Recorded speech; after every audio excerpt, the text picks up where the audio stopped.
där. Och Jannica Janefors så startar ni igen. Gjorde hon förra gången med. Och nu lär hon röka på med baggen här. Men så har vi hon som också tog en hitsteg där bakom. Och roligt att så kommer det lite lucka där på Janefors som flyttar ut lite. Men så flyttar Saben tillbaka ut igen och då Janefors tillbaka ledningen.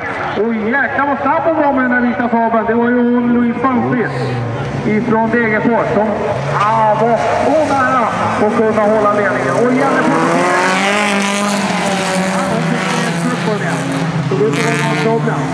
kolla, här kommer hela gänget kapp.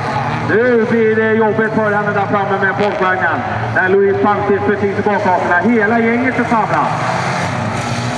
Sitter och försöker bena ut om det är någon problem. Nej, det går ju bara att vänta på raka.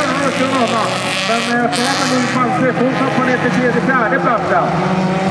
Ja, märkligt för själva vad som hände med bilarna.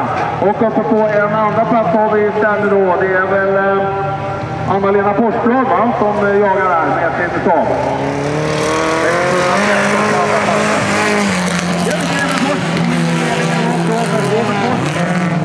Rycker på med lillfolkan.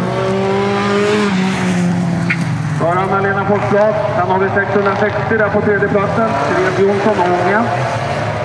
Och fjärde platsen, där har vi då Louise Palmqvist, Degerfors. Sen har vi och sist har vi platsen med 685 Lönn. Det är Jannica Janefors som fortfarande i ledningen.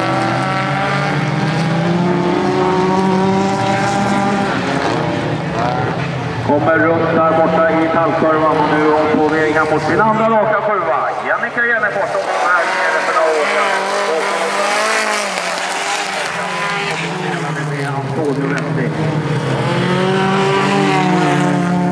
Kommer här runt i motorkurvan då på väg in mot sin andra raka kurva. Jannica Janefors. Goda mål där. På andra plats kommer då Anna-Lena Forsblad i Jönköping. 3 663 Jonsson Ånge på fjärde Louise Palmqvist, Degerfors. 5 Even Östor, M. Corona Askersund och sist i mål då Nelly Englund. Då tar vi hit nummer 6.